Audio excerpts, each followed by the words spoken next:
Halo semuanya, kembali lagi di CSR Talks Filantra bersama saya Eka Rahmawati. Saat ini kami sudah berada di Bank Sampah Binaan Filantra, tepatnya di Desa Langansari, Kecamatan Lembang, Jawa Barat. Di sini sudah hadir fasilitator program Bank Sampah yaitu Kang Ahmad. Kita akan ngobrol-ngobrol seputar program Bank Sampah. Yuk ikut terus. Assalamualaikum Ibu Bapak. Waalaikumsalam warahmatullahi wabarakatuh. Lagi apa nih Pak Bu? Lagi milah sampah. Oke teman-teman mitra semuanya, di sini ibu-ibu dan bapak juga sedang memilah sampah sesuai jenisnya, di mana ini merupakan program Bank Sampah Binaan Filantra. Kita akan gali lebih dalam putar program Bank Sampah Binaan Filantra ini bersama Pak Ahmad. Pak Ahmad, boleh diceritakan nih, apa sih program Bank Sampah itu Pak? Bank Sampah itu adalah satu program yang alhamdulillah kemarin itu diinisiasi oleh beberapa anggota masyarakat, khususnya di RW 3 Langansari. Nah, sebenarnya dari awal itu masyarakat itu sudah peduli dengan lingkungan, dengan kegiatan kalau kita sebutnya itu jumsih juga ada, Jumat bersih gitunya, nyapu di lingkungan seperti itu. Nah, itu dilakukan itu bersama-sama dari warga yang sudah sepakat melakukan kegiatan membersihkan jalan seperti itu. Nah, karena udah dibersihkan kan sampah pada ngumpul nih. Nah, akhirnya karena sampah ngumpul itu ada macam-macam. Akhirnya ada kesepakatan untuk memilahnya. Seperti ini misalkan bekas minuman kan kebanyakan di sekitar kita waktu itu pada dibuang. Sehingga disapu aja begitu saja oleh masyarakat yang udah sepakat itu. Hanya dikumpulkan, dipilahlah. Nah, karena udah dipilah dan itu sudah berlaku beberapa waktu ya, tiap minggu kayak gitu ada, akhirnya sepakat untuk dikumpulkan dan dibentuklah pengurus. Sehingga pengurus itulah yang nanti akan mengelola sampah-sampah yang sudah dikumpulkan. Nah, seperti itu kalau dari sejarahnya di sini, Ma. Oh, seperti itu ya, Pak ya. Kalau untuk jumlah nasabah di Bank Sampah ini ada berapa, Pak, jumlahnya? Awalnya itu hanya 7 orang, gitu. Kemudian dari 7 orang itu bersepakat untuk membentuk kepengurusan. Setelah kepengurusan itu terbentuk, akhirnya nambah lagi nasabahnya. Alhamdulillah sekarang ini ada 15 orang.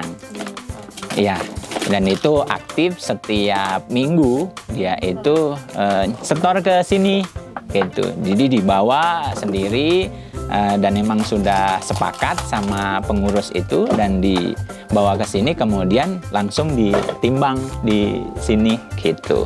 Oke. Nah, saya penasaran juga nih, Pak. Langkah-langkah atau step-step dari awal sampai akhir ini program Bank Sampah itu seperti apa? Program Bank Sampah ini kami yang awal sekali dilakukan itu adalah kita bertanya dulu kepada masyarakat. Jadi apa nih dari program lingkungan ini Bang, utamanya ini Bank Sampah ini yang dibutuhkan itu apa gitu kan. Setelah ada obrolan-obrolan seperti itu, akhirnya kami ini melakukan beberapa tahapan. Nah, yang pertama kita itu mengadakan kumpulan dengan masyarakat. Apa tujuannya? Mengajarkan masyarakat itu untuk memilah sampah. Nah, itulah yang pertama. Jadi masyarakat ini kita berikan pelatihan untuk memilah sampah. Nah, pelatihan itu diberikan oleh kami agar masyarakat itu bisa membedakan mana sampah yang harus bisa dipakai ulang, kemudian mana sampah yang bisa istilahnya itu bisa di reuse, reduce, terus satu lagi itu? Recycle. Nah, recycle, yang seperti itu. Jadi dengan adanya pelatihan seperti itu, masyarakat itu akhirnya paham gitu ya. Dari rumah sampah itu akhirnya sudah dibagi menjadi 3, meskipun prakteknya hanya menjadi 2 kan seperti itu. Nah, dari sampah yang sudah dikumpulkan itu hanya yang bisa bernilai ekonomi yang disetorkan ke kita. Nah, setelah sampah itu disetorkan, kemudian di sini oleh pengelola, pengurus ini kita ajarkan untuk menerima kemudian mencatat gitu. Jadi kalau dari masyarakat nih setor ke sini diterima oleh pengurus gitu. Jadi udah terbiasa tercatat. Jadi by name, kemudian by timbangan juga, kemudian jenis-jenisnya juga gitu. Nah, setelah diterima, ditimbang, kemudian di sini itu pengurus memilah mana yang PET, kemudian mana yang besi pun kan ada macam-macamnya kan seperti itu. Nah, sesuai jenisnya berarti. Iya betul. Nah, setelah itu dipilah, kemudian dipak sesuai dengan kelompoknya masing-masing, akhirnya dikumpulkanlah di sini kan gitu. Nah, kemudian kami itu juga memberikan pelatihan kepada pengelola ini terkait dengan kegiatan akuntansinya gitu.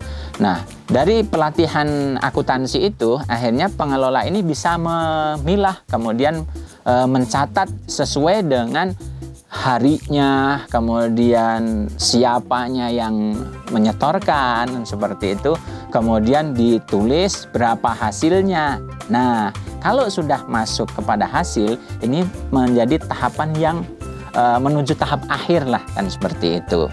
Oke teman-teman, itu tadi step awal dari pengelolaan program sampah. Dan tadi di-mention juga Pak, ada tahap terakhir ya Pak ya? Ya. Nah, di sini juga sudah terkumpul kan beberapa sampah berbagai jenisnya, kelompoknya. Step akhir ini apakah sampah itu dikirim atau bagaimana nih? Nah, di tahap akhir inilah kami itu memberikan pendampingan bagaimana mendapatkan link. Jadi mendapatkan channel untuk menjual sampah-sampah ini yang sudah dipilah menurut jenisnya masing-masing. Nah, dari perjalanan awal kemudian selanjutnya itu bisa jadi kita itu sudah berganti pengepul sampah. Dari yang pas awal kita carikan ini, alhamdulillah dapat gitu. Alhamdulillah dapat itu harga kardus misalkan tetap aja 1.000 gitu kan. Kemudian kita nyari lagi tuh, kita carikan sampai mendapatkan link penjualan yang mau mengambil ke sini dan harganya itu paling bagus gitu. Itulah yang paling akhir dari tahap pengelolaan bank sampah di RW 3 Langensari. Nah, dari penjualan yang bagus itu akhirnya dikumpulkan dan nasabah ini semuanya juga tahu berapa tabungannya. Dari kumpulan-kumpulan yang per bulan dikumpulkan itu akhirnya dibaginya menjelang Ramadan. Jadi setiap menjelang Ramadan ini sekali berarti ya, iya, Pak ya? Betul. Jadi nasabah ini akan mendapatkan pembagian dari tabungan-tabungan yang setiap bulan disetorkan ke sini, yaitu di bulan Rajab gitu. Kemudian persiapan di Sya'ban itu kita semuanya itu sudah menulis ulang tuh berapa, merekap itu berapa ini jumlahnya, dan jelang Ramadan akhirnya dibagikan. Itulah tahapan-tahapan di pengelolaan bank sampah RW 3 Langensari. Baik teman-teman mitra semuanya, itu tadi seputar informasi mengenai Bank Sampah Binaan Filantra. Oke, terima kasih banyak Pak Ahmad atas informasinya, sangat informatif dan bermanfaat untuk menambah wawasan pengetahuan mengenai bank sampah ini. Sebagai informasi, program bank sampah bisa menjadi salah satu opsi untuk program CSR yang digulirkan oleh perusahaan. Dan tentunya Filantra siap menjadi mitra Anda dalam menjalankan program bank sampah serta program-program pemberdayaan lainnya. Baik, terima kasih banyak mitra semuanya. Sampai jumpa di CSR Talk selanjutnya.